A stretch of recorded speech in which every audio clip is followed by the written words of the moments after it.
Assalamualaikum warahmatullahi wabarakatuh. Jamaah taklim yang dirahmati Allah. Mari sebelum kita mulai taklim kita baca istighfar, baca syahadat, kemudian baca asmaul husna. A'udzu billahi minasyaitonir rajim. Bismillahirrahmanirrahim. Asyhadu an la ilaha illallah wa asyhadu anna Muhammadar Rasulullah.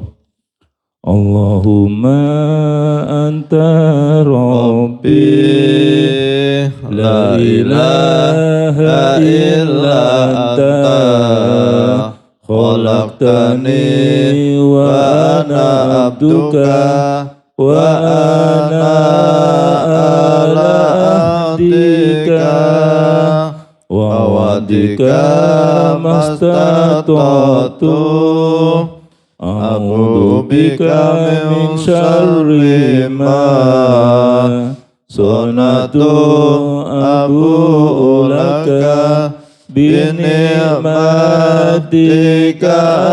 alayya wa abu'u bi dhanbi faghfir li fa innahu la yaghfiru dzunuba illa anta ya Allah. Bismillahirrahmanirrahim. Bismillahi badana walhamduli rabbina wassalatu wassalam linnabi habibina ya Allah ya Rabbana anta maqsuduna ridhaka madlubuna dunyana wa ukhrana ya Rahmanu ya Rahim ya Maliku ya Qudus ya Salamu ya Mu'min ya Muhaiminu ya Aziz ya Jabbar Mutakabbir ya Khaliqu ya Bari ya Musawwiru ya Ghaffar ya Qaharu ya Wahhab ya Razzaqu ya Fattah ya Alimu ya Qabid ya Basitu ya Khafid ya Rafi'u ya Mu'iz ya Mudillu ya Sami ya Basiru ya Hakam ya Adlu ya Latifu ya Khabiru ya Halimu ya Azimu ya Ghafur ya Syakuru ya Ali ya Kabiru ya Hafid ya Muqitu ya Hasib ya Jalilu ya Karim ya Raqibu ya Mujib ya Wasi'u ya Hakim ya Wadudu ya Majid ya Ba'isu ya Syahid ya Haqqu ya Wakilu ya Qawiyu ya Matin ya Waliyu ya Hamid ya Musi ya Mubdi'u ya Mu'idu ya Muhyi ya Mumitu ya Hayyu ya Qayyumu ya Wajid ya Majidu ya Wahid ya Ahadu ya Samad ya Qadir ya Muqtadir ya Muqaddim ya Muakhir ya Awalu ya Akhir ya Dhahiru ya Batin ya Wali Muta'ali ya Baru ya Tawwabu ya Muntaqimu ya Afu ya Ra'ufu ya Malik Malikal Mulki Dzal Jalali wal Ikram ya Muqsitu ya Jami ya Ghaniyu ya Muni ya Mani'u ya Dar ya Nafi'u ya Nur ya Hadi ya Badi'u ya baki ya warisu, ya rasidu ya sabur, azza jalla dzikruhu bi asma'ika kal husna ighfir lana dhunubana wali walidina wa dzurriyyatina kafir an sayyiatina wastur ala uyubina wasbur ala nuqsanina warfa darajatina wazidna ilman nafi'a wa rizqan wasi'a halalan thayyiba wa amalan sholihah wa nawwir qulubana wa yassir umurana wa sahhi ajsadana daima hayatina ilal khairi qarribna anis syarri ba'idna wal qurba raja'una akhiran innal munabali maqasidana wa'udhi khawaijana walhamdulillahina alladhi hadana salli wa sallim ala Toha Khalilir Rahman wa alihi wa sahbihi ila akhiriz zaman. Al-Fatihah. A'udzu billahi minasy syaithanir rajim. Bismillahirrahmanirrahim. Alhamdulillahi rabbil alamin. Arrahmanir rahim. Maliki yaumiddin. Iyyaka na'budu wa iyyaka nasta'in ihdinas siratal mustaqim siratal ladzina an'amta 'alaihim ghairil maghdubi 'alaihim waladdallin. Amin.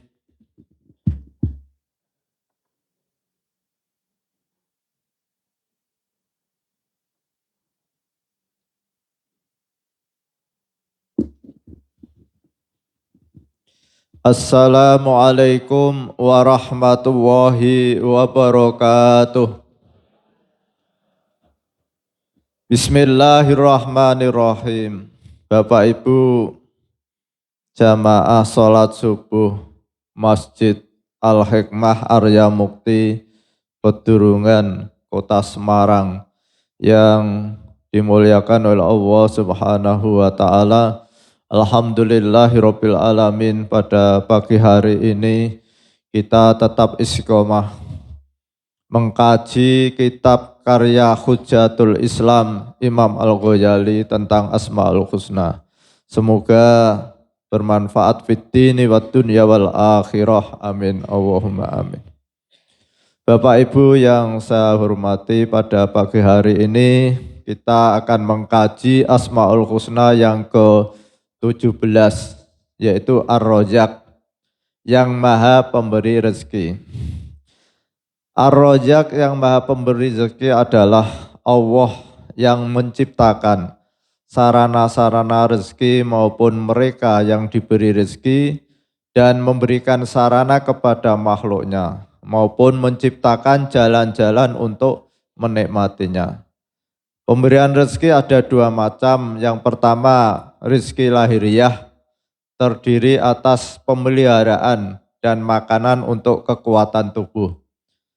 Yang kedua, rezeki batiniah, yaitu berupa hal-hal yang diketahui dan hal-hal yang disingkapkan dan yang diilhamkan, dan itu diarahkan ke hati dan bagian yang terdalam kita.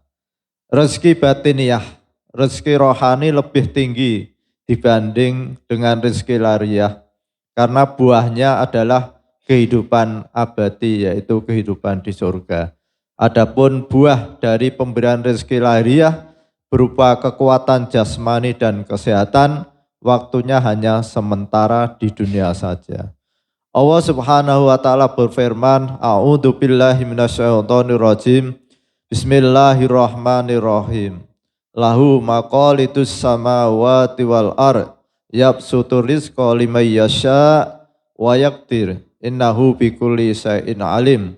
Ya artinya kepunyaan Allah lah perbendaharaan langit dan bumi. Dia melapangkan rezeki bagi siapa yang dikehendakinya dan menyempitkannya. Sesungguhnya Dia Maha mengetahui segala sesuatu. A'udzu billahi minasyaitonir rajim. Bismillahirrahmanirrahim. Wa ma min dabbatin fil ardi illa 'alallahi rizquha. Dan tidak ada suatu binatang melata pun di muka bumi melainkan Allah lah yang memberi rizkinya. A'udzu billahi minasyaitonir rajim. Bismillahirrahmanirrahim. Walladzi ja'ala lakumul arda dalulan famsu fi manakibiha wa kulu mirizki. Dialah yang menjadikan bumi itu mudah bagi kalian. Maka berjalanlah di segala penjurunya dan makanlah sebagian dari rezekinya. Bapak Ibu yang saya hormati, pada pagi hari ini kita akan mengkaji Asmaul Husna yang ke-17 yaitu Ar-Razzaq yang Maha Pemberi Rezeki. Apa yang kita pahami tentang Ar-Razzaq? Manusia itu membutuhkan paling tidak itu ada 3 kebutuhan pokok, yaitu papan, sandang, dan pangan. Ini kebutuhan dasar. Yang membedakan manusia dengan hewan adalah di sini ya Pak Bas ya. Kalau hewan, papan itu sangat sederhana dan tidak ada inovasi Pak. Dulu saya paling melihat sarang burung paling bagus itu yang namanya burung manyar. Pak Bas tahu enggak burung manyar? Di pohon kelapa, dia bikin sarang, itu paling bagus. Selain itu, kalah denganmu. Tapi ya bertahun-tahun seperti itu, tidak ada inovasi, perubahan-perubahan.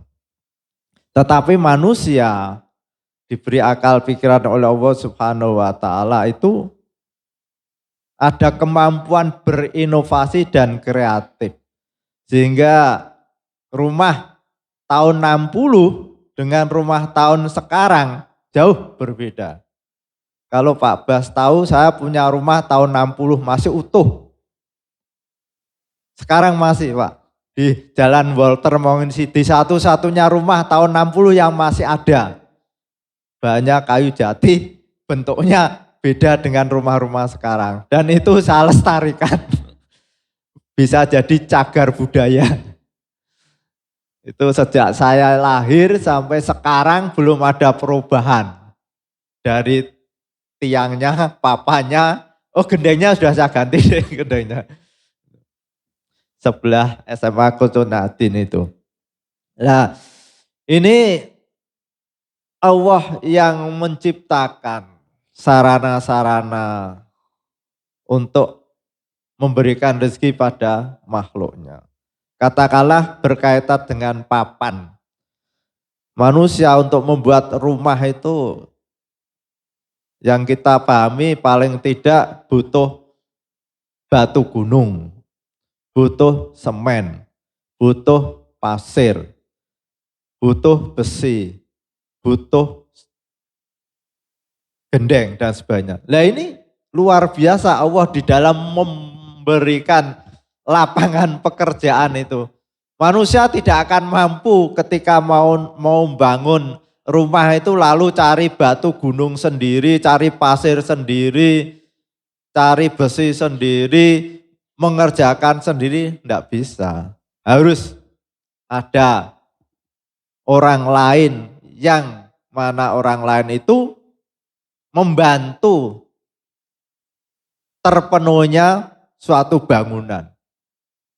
Ada orang yang setiap hari kerjanya cari itu batu gunung.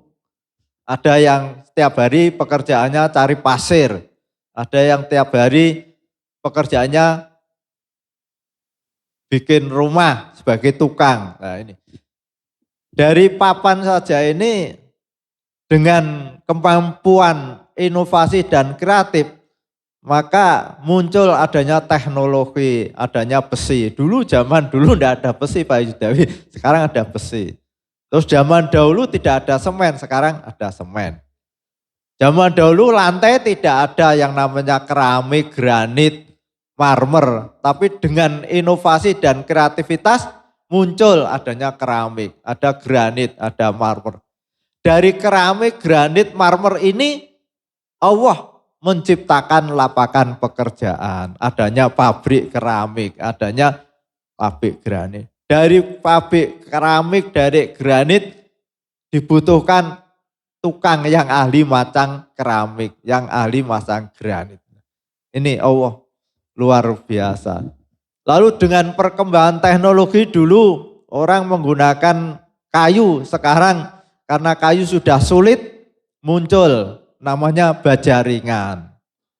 Dengan baja ringan itu maka dibutuhkan pabrik yang bikin baja ringan. Dengan adanya pabrik itu menyerap lapangan pekerjaan. Ini baru yang namanya papan. Lalu sandang. Sandang itu luar biasa itu. Dulu pakaian itu kan sangat-sangat sederhana. Sekarang dengan inovasi dan kreativitas terutama ibu-ibu itu hampir setiap Idul Fitri mesti ada model baru. Sehingga lemarinya Pak Bas ya, istri Pak Bas mesti lemarinya penuh toh Pak. Bahkan lemarinya Pak Bas juga dipakai istrinya karena sudah tidak muat. Lola saya itu lemari saya cuma satu. Istri saya itu ada 3 kalau tidak salah itu. Itu saja tempat saya juga ditempati kok. Ini saking banyaknya inovasi dan kreativitas pakaian itu luar biasa. Dulu waktu saya kecil itu yang namanya rukoh itu kan ya putih toh. Sekarang ya ibu-ibu itu protes Pak Bas. Wah mosok rukoh putih terus. Ada yang merah, ada yang batik, ada. Malah saya sekarang yang terbalik. Saya dulu kan batik macam-macam, sekarang putih terus gantian. Biar ibu-ibu yang bermacam-macam, bapak-bapak yang putih-putih. Ini sandang. Dari sandang itu juga memberikan lapangan pekerjaan luar biasa. Adanya pabrik tekstil, adanya tukang bikin rukoh, adanya tukang bikin pakaian. Lalu pangan. Pangan itu pun bermacam-macam. Dulu kita makan itu, waktu saya sekolah itu paling jajannya itu kerupuk bakar ya Pak Farid sama sambal. Dan saya masih ingat itu kalau musim duren, itu saya enggak makan durennya tapi pongge. Ingat enggak Pak pongge? Biji duren itu digodok, nah itu. Sama kalau ada es lilin. Nah.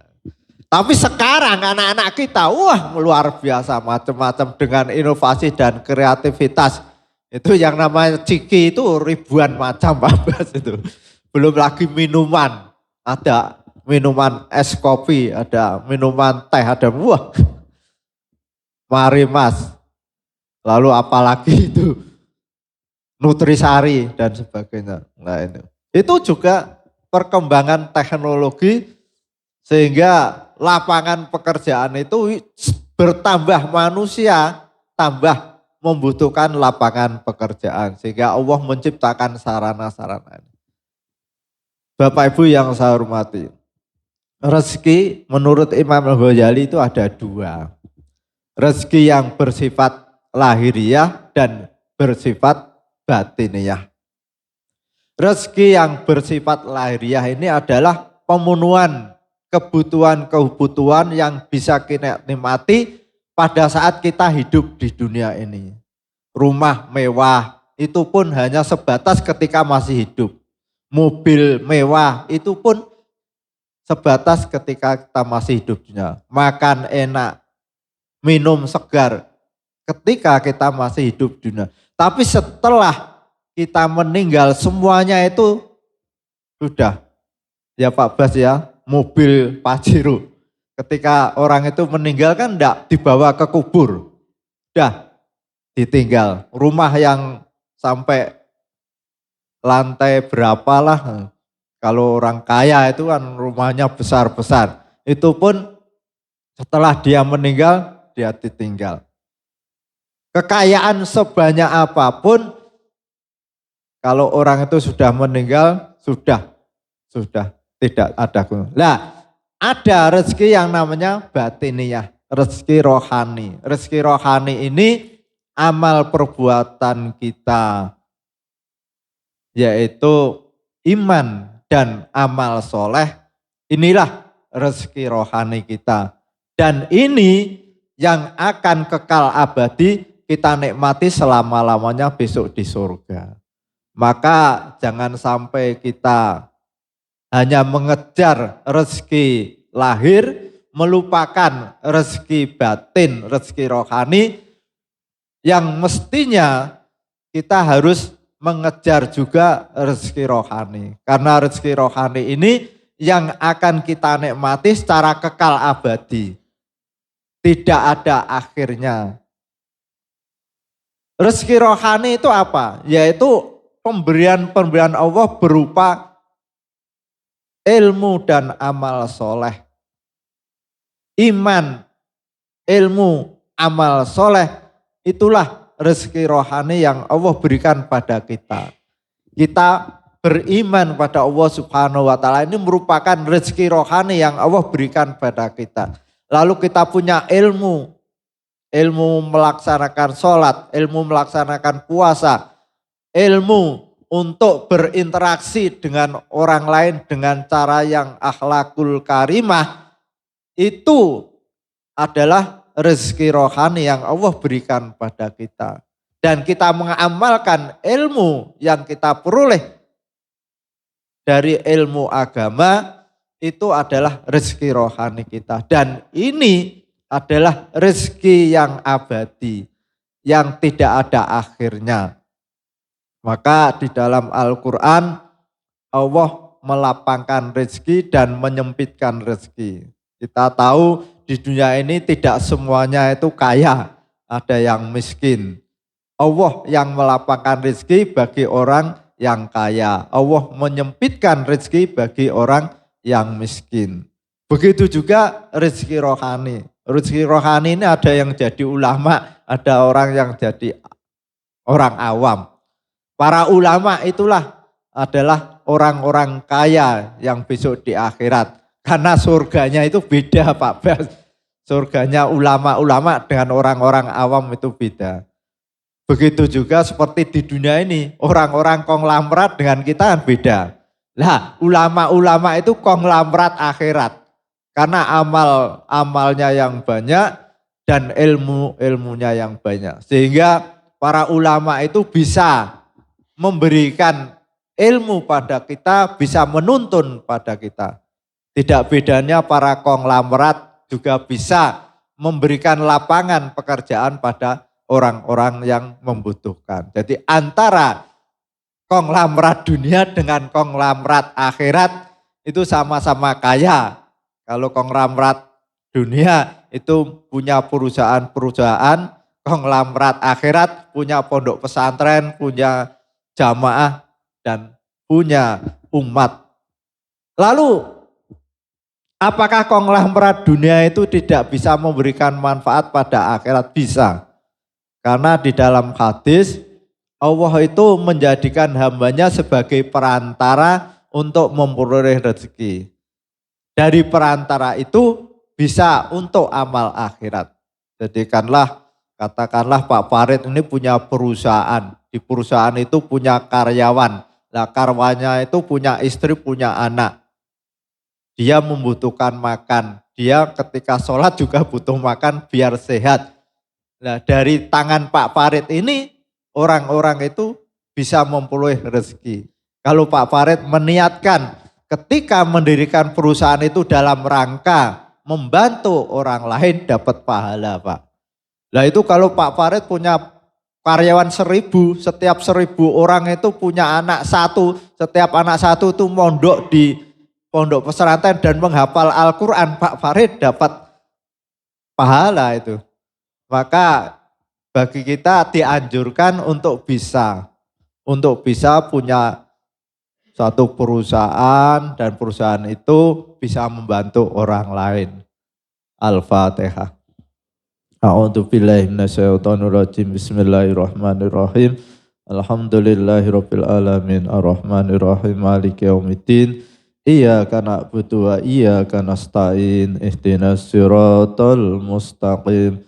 Siratal ladzina an'amta 'alaihim ghairil maghdubi 'alaihim waladdallin. Amin. Bismillahirrahmanirrahim. Subhanakallahumma wa bihamdika asyhadu an la ilaha illa anta astaghfiruka wa atubu ilaik. Wassalamualaikum warahmatullahi wabarakatuh.